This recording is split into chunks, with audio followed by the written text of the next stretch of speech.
This is the Citizen of Heaven podcast number 141, Jocks, Part 2. I am Hal Hammonds, and I am a Citizen of Heaven, and your embedded correspondent in Satan's world. Thanks for coming back this week.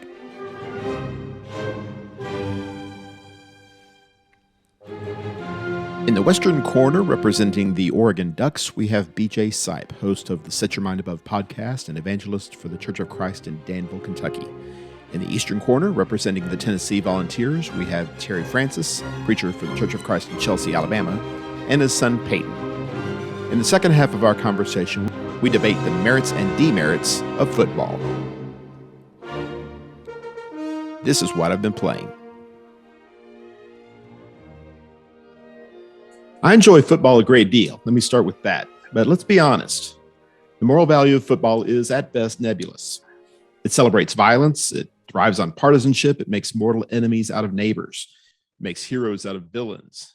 We may say it's just a game, but is it really? How can we tell when interest morphs into an unhealthy obsession? Okay, so buckle up. Yeah, I understand why you describe football this way, but this is what I'm going to say. I'm kind of tired of football being attacked for being this over competitive, turns people into villains, all that kind of mortal enemies out of your neighbors. Little known fact, I did not play football, should have. My mom wouldn't let me. She's afraid I'd get hurt. It's a true story. I was in band. I'm going to tell you something. In Kentucky, it's band competitions are intense. And our nearest band that was our rival was the Glasgow Scotties, and they wore kilts. And we would chant like, we're going to blow your skirt up and things like that. We hated them. And everything but the violence that you just described was there in band competition. I play cards, and there has been violence in my family over cards. Not me. Two sister-in-laws got into a fist fight one Christmas Eve over canasta, right? There's a story of my middle daughter, who, by the way, is the most competitive of everybody. She literally, about 7 years old, is won a board game, and threw it across the kitchen because she didn't get to knock her brother backwards, even though she won the game. The reality is, and my daughter plays soccer, by the way, and I will tell you that there's a part of girls soccer that is more intense and more brutal than football. And I'm always amazed by that. All of which is just to say, and you say it's, I think your statement here was, is it best nebulous? Which I had to look that word up, Hal, because I'm a simple man.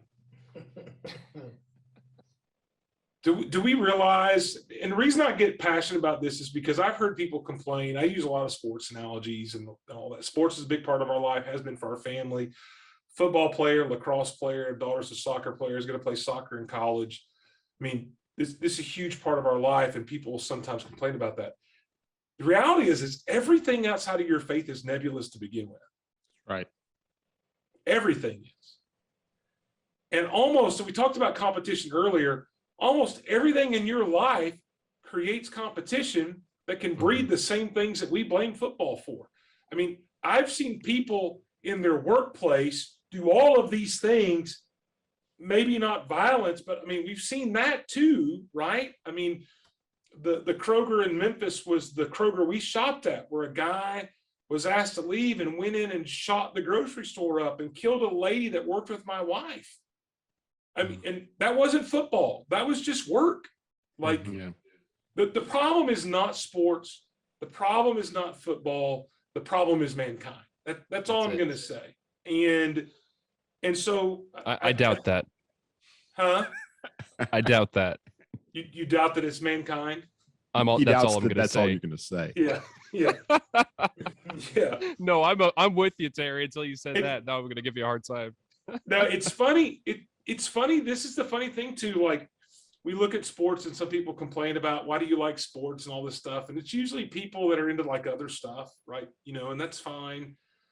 But I mean, the sporting events during Paul's time were not very moral. Mm-hmm. And he references them as examples. Like, yeah, it is obvious that Paul has watched a boxing match and watched people race. And I think at the end of the day, yes, there's a part of this that it's just a game. It is just a game. I think the great question here, though, is how, now that I've gone off my soapbox, is when does that game, and when does anything, not just football, when does it become an unhealthy obsession? Right. That's the key to all of this. Like, right. How do I know that my love of football has become an unhealthy obsession? How do I know that my daughter's soccer career has become an unhealthy obsession? How do I know that my love for anything has become an unhealthy obsession? How do I know my relationship with my wife has become an unhealthy obsession? Right? Like that's possible too, isn't it? Hal loves board games and he loves books. How does Hal know when board games becomes an unhealthy obsession? The question has come up more than once. Yeah, I mean, all of those things are important. Like, it's not just football. No. And I can tell you from a practical standpoint that this kid learned a lot of life lessons about fellowship and brotherhood and camaraderie from playing this violent game that he probably would not have learned anywhere else. I mean, there are some positives to all of this. I'll tell you one thing is that when I start caring more about whatever it is that my obsession is, when I start caring more about that than I do God, that's unhealthy.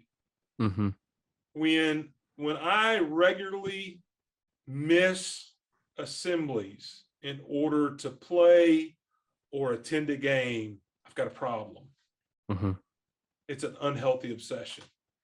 When I put more interest, time, investment of finances into the game and my obsession than I do God, it's a problem. Look, just to be blunt, there are some people who pay more for season tickets than they give to their local church.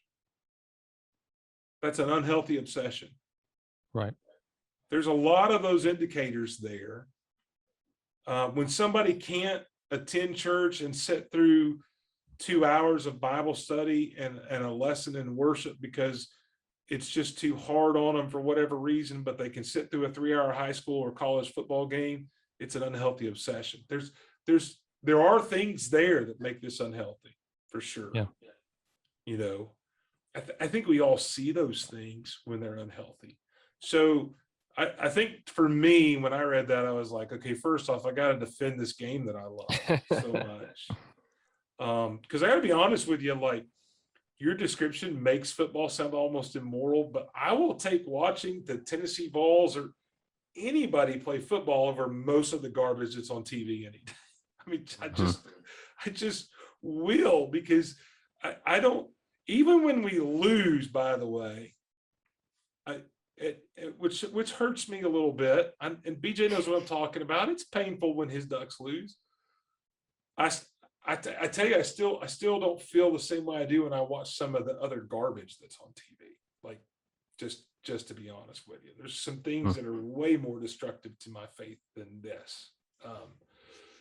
But the unhealthy obsession part is really, really important. When I can't serve God and I can't worship and I can't teach and I can't function because of my obsession with football or anything else, that's unhealthy. That's where I'm at on that. So I'll jump into, and I think when you see something like football, and my mom's the same way. I was never allowed to play football, Terry, because my mom thought I'd get hurt. And I'm still working on Kylie on letting Dane eventually play football, but we'll see, how that goes. But, when you watch a sport like football, you watch two guys like go at each other and wrestle each other to the ground, and then turn around and offer a hand up and help the other guy up, right? There are some guys who do it right. There are some guys who do it wrong. There are the Jerome Bettises of football, who are in any sport, the guys that are intentionally cleating someone in baseball. They're trying to hurt somebody to gain an advantage. Vontez Perfect is the guy you're looking for. Yeah. Or, who was that ice skating scandal, breaking Tanya legs? Harding. Nancy Kerrigan and Tanya Harding. Okay. Yeah. So you understand what I'm saying. There are people, but I would venture to say that what Terry was right, it's a heart problem, and that attitude is carried off the field, not just on the field while they're wrestling with another guy. And so the problem is our brokenness of sin, and our hatred and anger and violence can be carried into everything that we do. But I think it can especially be exacerbated and brought out more in a scenario like a football game or like anything with competition, because that's the nature of competition, right? Is prevailing. And, if you don't have a right grasp on something, you'll do whatever it takes to prevail. And that goes further for some than others. Now, that being said, that's just on a competing standpoint, competing level. As far as when something becomes an unhealthy obsession, so I want to tell you about me and tell on me for a little bit. So when I was at college, oh man, now I can't date myself here. You're a old decade now, ago, BJ. a decade ago, Yeah. at Florida College, You're so and old. I'm so old, Wise so and old. experienced now. That part's not there yet, but old is there. So, I would watch the Ducks games, and so my first year at Florida College was the year that we played for our first national championship against Auburn, and we lost by 3 points. A Cam Newton-led Auburn. We're still hearing about Cam Newton this week, and I mean, I was not the person you wanted to be around that night. Like I was Angry. fit to be tied, and that carried over into every area with football going forward over the next few years. And I mean, when the Ducks lost, like I was peeved, and it would wreck my day, and I would get really upset, and I would scream at the TV and yell at the TV and just different things. And when Kylie and I started dating, like she started telling me, like, I think you've got your priorities a little mixed up. And I was like, what's wrong with you? Like, this is just something I'm passionate about. Like, you're wrong. And I realized over time, like, how right she was. Like, I had allowed this to really kind of become an idol in my life in a lot of ways, because, I would treat people to the best of my ability with kindness and respect until they stepped on my territory with football or had a different opinion than me. And you see this on social media, right? People will talk to each other in ways that they would never talk to each other in person, ever. And you just have a different opinion than someone. Like they'll say, what are your 4 best teams that you think right now? And so people will put their 4, and all of a sudden you Mount got Rushmore question. Yeah, Mount Rushmore 86 question. laugh emojis, and people like, obviously you've never watched a game and you're an absolute imbecile and your mom should have never had you. And like those people say atrocious Curse things the day you were born. because you have a different opinion. Yeah. That's where I was. Like I would get in those fights with people, stupid things, and act in ways that Christians don't act. Like the Lord's servant must not be quarrelsome. I would venture to say arguing with someone until you're blue in the face over sports would fall into that category. The Lord's servant is being quarrelsome. And so what we did is, for our first year of our marriage, we didn't have we never had TV.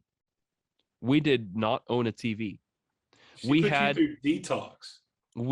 I went through detox. I'm not kidding. I never watched a game the first year of our marriage. And slowly we started reintroducing, as I learned its place and control in my life. And so like we're at the point where like I don't own an expensive sports. I don't even have ESPN Plus.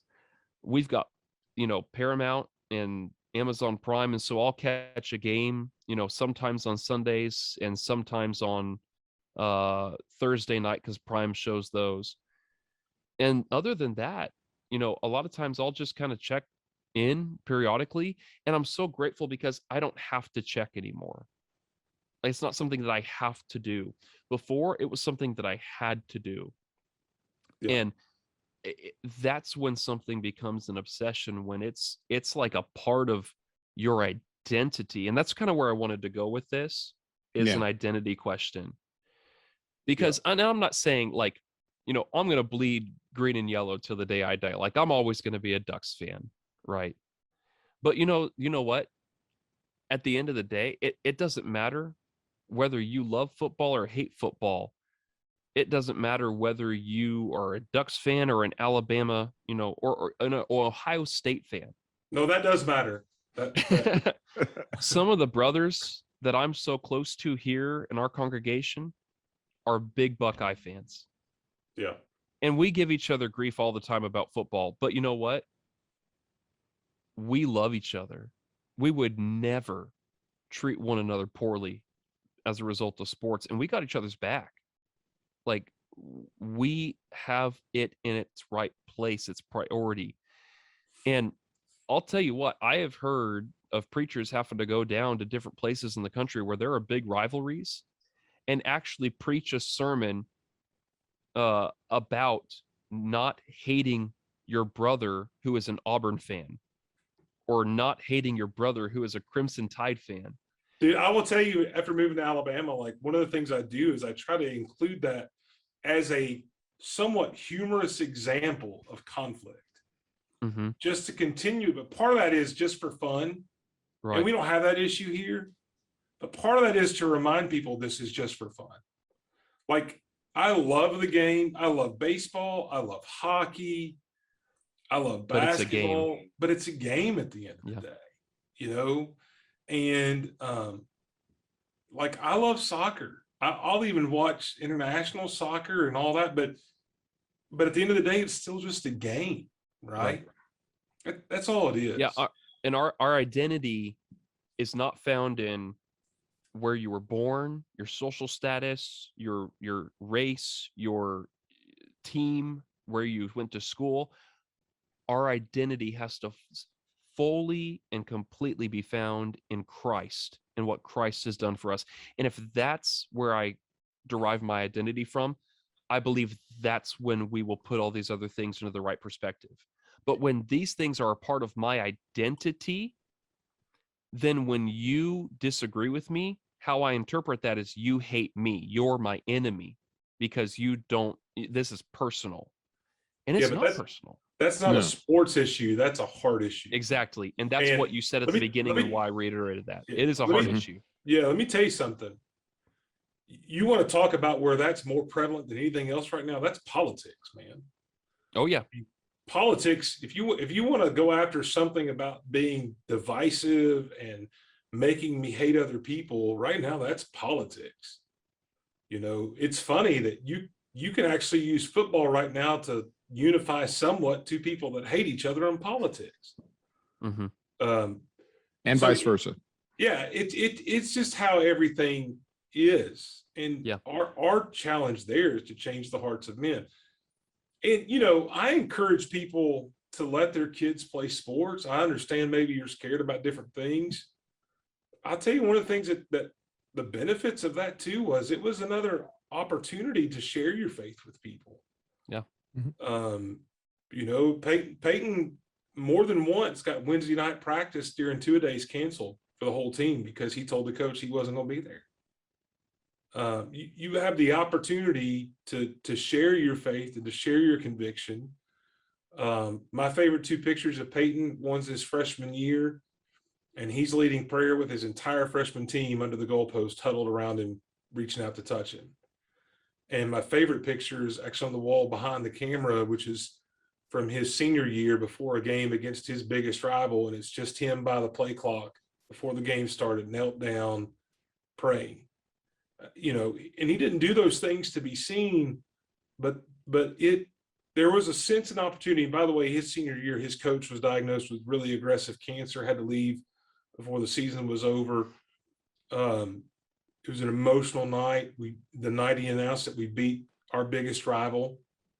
And I got to lead prayer for the entire team and community from the center of the field that night at a football game.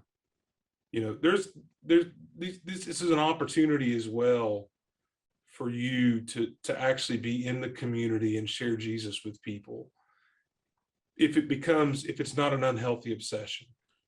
Right. Well, Peyton had mentioned social media before, and social media actually gives us a chance to literally quantify our passions.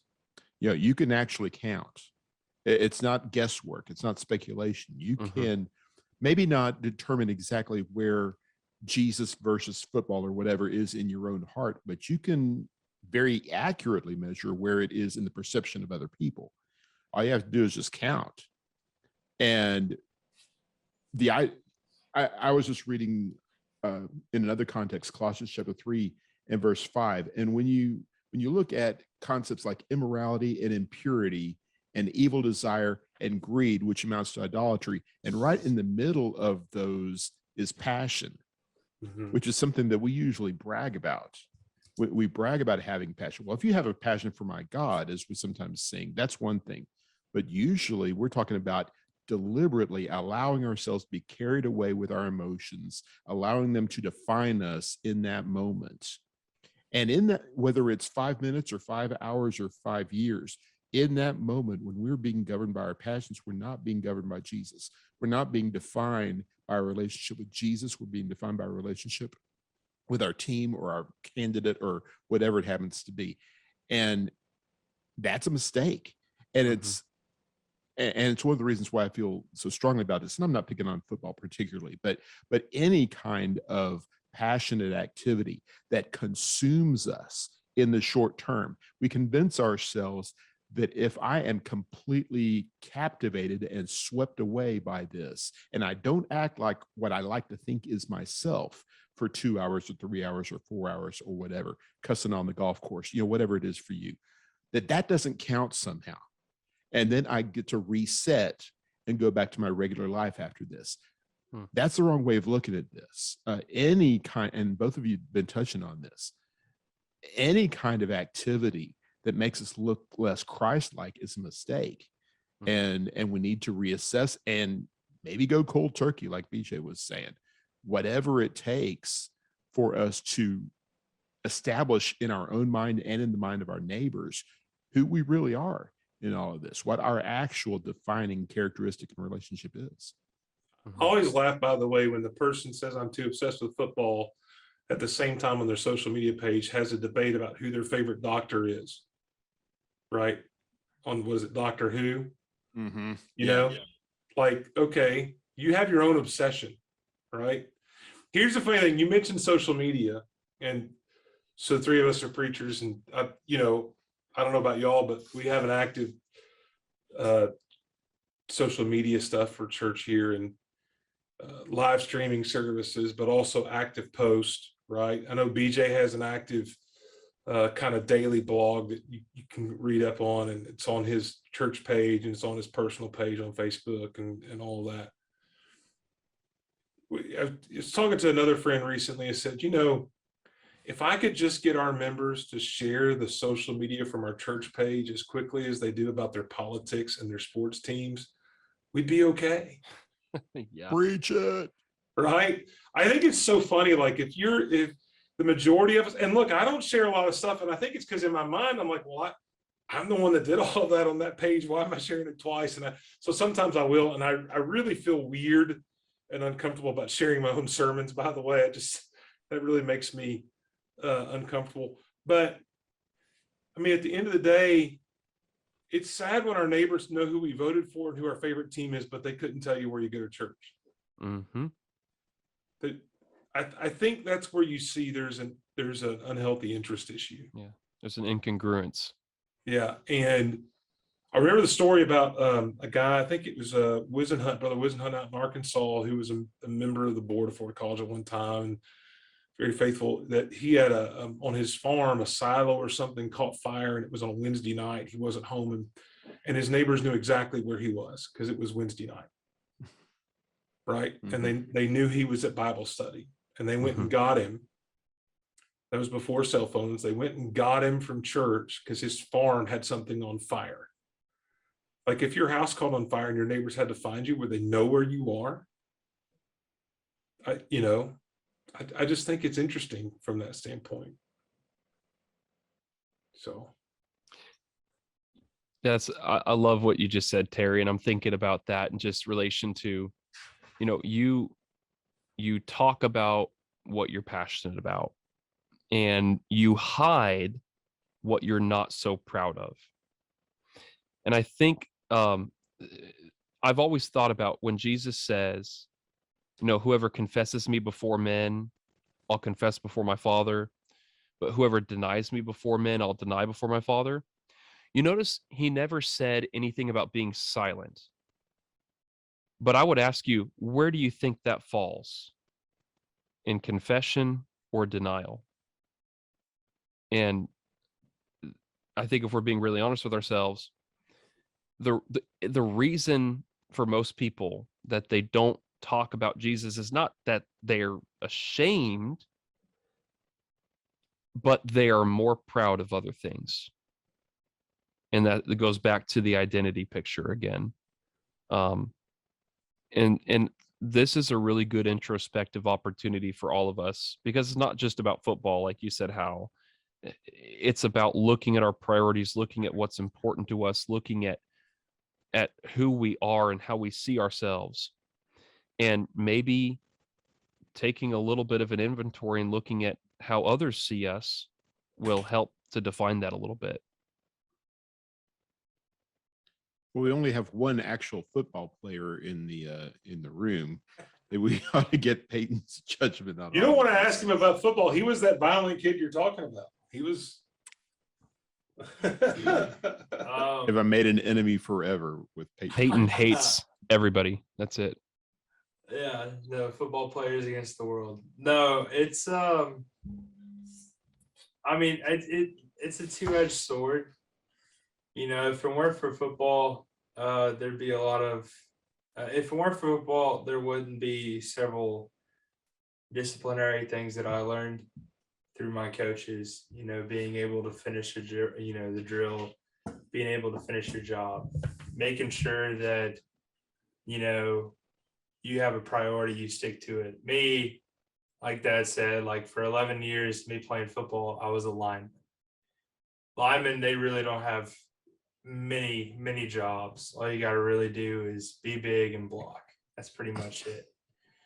But, there's a reason why there's 5 of them, minimum every time on the field. There's a reason why there's 5 offensive linemen. They're the protectors. They protect all the quote unquote pencil necks, as my offensive line coach used to call them. The quarterback, the wide receiver, that's your job. You got to make sure you take care of them. And so our fight was the dirtiest one, but if you do your job correctly, no one notices.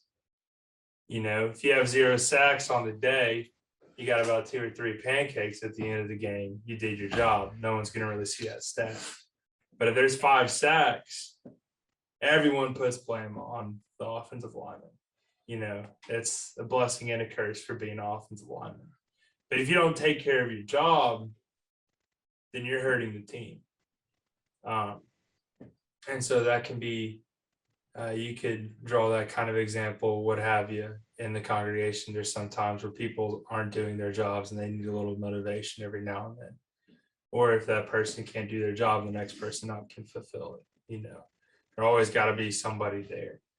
The most important thing that football taught me, though, surprisingly, was the idea of brotherhood. The idea of that sense of loyalty and, unification. Of course, you're going to have favoritism, especially on a high school team. You're going to have a favoritism for the boys, like your guys that you grew up with. And there's some kids that I played 2 years with that I was really close with. There's some kids that I played for 9 years, that I was close with. It didn't matter how long I knew them. It didn't matter, how close we were in the long run. All that mattered is that we have about 10 to 11 weeks of getting to know each other just in the regular season, 10 to 11 weeks. That's not including the off season, the 2-a-day summer workouts, the waking up early in the morning at 7:30 in the morning, talking to the guys, getting ready for workouts, that kind of thing. Primarily when you're in football, you're with those guys 100% of the time whenever you're at football, especially the offensive linemen. You're with those 12 big dudes 100% of the time. You work out with them. Sometimes you eat with them all the time if you all have lunch together, whatever. You go over film study together. You practice together, you run through drills together, you have a specific group, but also entirely, you're also with the offense, you're running drills with them. Sometimes you got film study with them as well. There's sometimes weightlifting things. But then on top of that, you've got the defensive side of the ball as well. And you all got to figure out as a head coach, gel that not only the offense and all the skill positions together, but also at the same time, gel the defensive skill positions together, the defense, and then on top of that, make sure the offense and the defense gel well together as a brotherhood. And so it's a really difficult balance to find. And there's only so much a head coach and the coaching staff can do. Most importantly, it's based on the players. If they don't gel together, if they have, beef, as my people in my generation like to call it, if they have beef of some kind amongst the team, it's not going to go well. You're either running sprints, you're either getting punished for it, or you're either not playing well together as a team and you take an L. It doesn't matter. The most important thing, it doesn't matter about talent, it doesn't matter about skill. What matters is the guy that you line up right next to, you're playing for ultimately. The guy that you're blocking right behind you, you're playing for ultimately. You want to make sure that he doesn't get his knee blown out or something. Those guys, those are your brothers, you protect them. And I know I'm 21, but there have been some congregations that I've either witnessed firsthand or I've seen, and heard stories through that they don't have that sense of loyalty and that sense of unification. Mm-hmm. There's a sense of division every now and then. I talked about, a couple minutes ago about the Facebook thing. That was a big division in the, universal congregation. There's no telling how many churches could have potentially divided because of those situations. So that's one thing that I'm glad football taught me, is that sense of brotherhood, that sense of love you can have for another brother. Doesn't matter where he's from. Y'all have the same ultimate goal, is to win games. If y'all are good enough, your ultimate goal is to win state. With congregation and with the spiritual aspect in that, our goal is to receive our crown of life. Our goal is to be with each other in heaven. We're not going to be able to do that if we shut the doors around everybody else and try to go by ourselves and try to do it ourselves. We have to edify one another. We have to love one another. We have to have that sense of brotherhood in the congregation. Well, Peyton has just put the ball up on the tee for me here, and I am going to take a swing at it because I am living in Georgetown, Texas, and as we speak, we are roughly 36 hours removed from an absolute nightmare scenario with a lot of my neighbors. And I am wearing an Aggie sweatshirt as we speak here. So maybe I should just go ahead and comment on this. We have a team just a few miles down the road here that is nationally acclaimed, that year after year brings in fantastic recruits, stars left and right, and lost a football game to an absolutely horrible football team. And everybody knows why. They're not a team. They're a bunch of guys with talent. They're a bunch of guys who care about themselves, and they don't care about one another. And they're so happy they're coming to the SEC, by the way. we don't want to name names. We need another Vanderbilt. That's all I'm going to say. And like Peyton was saying, this is, and so many other pursuits are the same way. It's an opportunity for you to be a part of a team, and with an offensive line, especially a team within a team. I feel a bulletin article coming along on the lines of a team within a team. operating as a unit, being together, being identified as a group instead of individuals. That makes all the difference in this kind of environment. And if you are just in it for yourself, if you see the local church as a way for you to preach the gospel and get paid for it, or lead singing every once in a while, or just to serve you the Lord's Supper, in time for you to get off to the restaurant and beat, everybody else to lunch or whatever. If you see the church as a dispensary of blessings and you are first in line to get as much out of it as you possibly can, you are doing damage to the cause of Christ. And I'm not sure it's really helping you very much at all in that kind of situation. That's not what God has put us together for. He gave us a team, and we are best when we operate as a team. And when we tear each other apart, when we bite and devour one another, as Paul talks about in Galatians chapter 5, before too long, we're turning into spiritual cannibals over this. We've forgotten who we are. We've forgotten who our Lord is. We've forgotten what we're doing here. Yeah. We owe each other. We owe ourselves better than this. Well, let me tell you something. Football, when Peyton was in high school, they worked 50 weeks out of the year as a team. They had 2 weeks off. That was it. So regular season was 10 games. If you make the playoffs, you can play 11, 12. I think the most you could play is 14 and win the state championship. So it's 14 weeks most, but you were with your teammates 50 weeks out of the year, 5 days a week. You in the summer, when it was so hot, because there wasn't air conditioning in their workout facility, they had to be at the workout facility at 7 o'clock in the morning to lift weights in the summer. That's what these guys did because of their team. And then you had 2-a-days in August. And sometimes if it got above 104, that was canceled. But I mean, think about that. 104 was the cutoff, and you're in helmets and pads, right? That's what you go through for your team. And things you don't think about, like Peyton was the center his senior year. They had ice baths every Thursday. Him and his quarterback would be in the same tub reviewing plays after practice in the ice bath. And then they would go to dinner, and then they would have the game. Let me tell you what's wrong with a lot of churches. We're only showing up for the game. Like in the South, I think, and I don't know what it's like up north where you're from, BJ, on the West Coast. But in the South, one of the things that Southern boys grow up wanting to do is wear the jersey down the hallway on Friday. Oh yeah. It's there is something about, even if you're a scrub, there is something about being a member of that team in the South. You automatically are looked at differently because of those 50 weeks. We got a lot of Christians that just want to wear the jersey, but they're only showing up on game day. Yeah. They're not putting the 7 days a week, 365 days a year work. They're not doing the workouts. They're not doing the 2-a-days. And it's not just building your physical strength that Peyton's talking about. That's what I'm trying to emphasize here. All of that stuff, when they worked out in groups together. They had to spot each other. They had to help each other. There's videos of guys breaking strength records and the whole team's cheering as they're doing that. There is all of this fellowship built into all of those practices. Why is it that in these ice baths, other guys get interchanged, but the center and the quarterback for 10, 11 weeks had to be in the same ice bath the day before the game? They had to have that connection. They had to have that fellowship. We have Christians who only show up on Sunday morning. They only show up on game day. And by the way, part of that is the leadership has not been good leadership, and we've not provided opportunity and encouraged any more than showing up on game day. Mm-hmm. And that's one of our flaws. That's one of our problems. And that's one of the lessons this game teaches, I think, that we often overlook.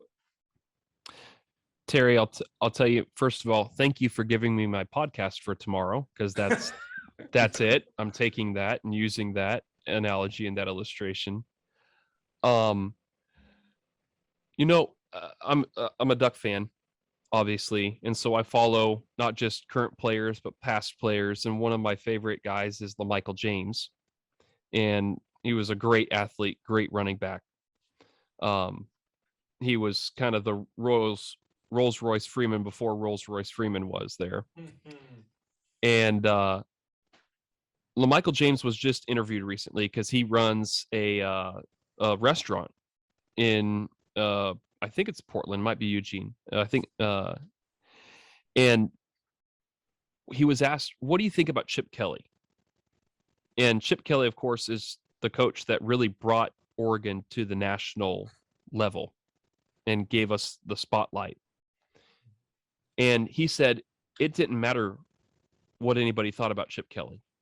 He says, it doesn't matter what I think about Chip Kelly. He says, I respect Chip because this is his only point he made to everyone.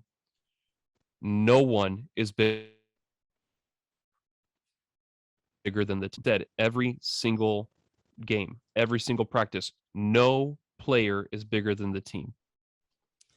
It's when someone starts thinking they're bigger than the team that you've got problems. Like you look at what was going on down in Oklahoma, and you look at that documentary on Spencer Rattler. Yeah. He did not care about anybody else except himself, and that came across to his players and his teammates down in Oklahoma, and it came across to the fans because in games they start chanting, "We want Caleb." Your home crowd in your home stadium is against you. Why? Because you set yourself against them because you thought you were bigger than the team. And I think there's some really important lessons to learn about that in relationship to the church and how we understand there is no one that's bigger than the church, no one that is bigger than the congregation, no one that is bigger than the team. And when that's our mentality, that's our attitude, we're going to do good work. We're going to go places. We're going to do what God wants us to do. But when that's not our attitude, when we start thinking of ourselves as bigger, and that's who we're looking out for, and that's our motivation, there's going to be division, and there's going to be consequences everywhere that we go. You have been listening to the Citizen of Heaven podcast. Thank you for your support. If you like what you've heard, please subscribe through your favorite podcast platform and or on YouTube. Comments, corrections, and suggestions are always welcome. Please feel free to follow me through Facebook, MeWe, Parler, or Instagram, or check out my webpage, www.halhammonds.com. Until next time, be strong and courageous, fight the good fight of faith, and do all things in the name of the Lord Jesus. This is Hal Hammonds, the Citizen of Heaven, signing off.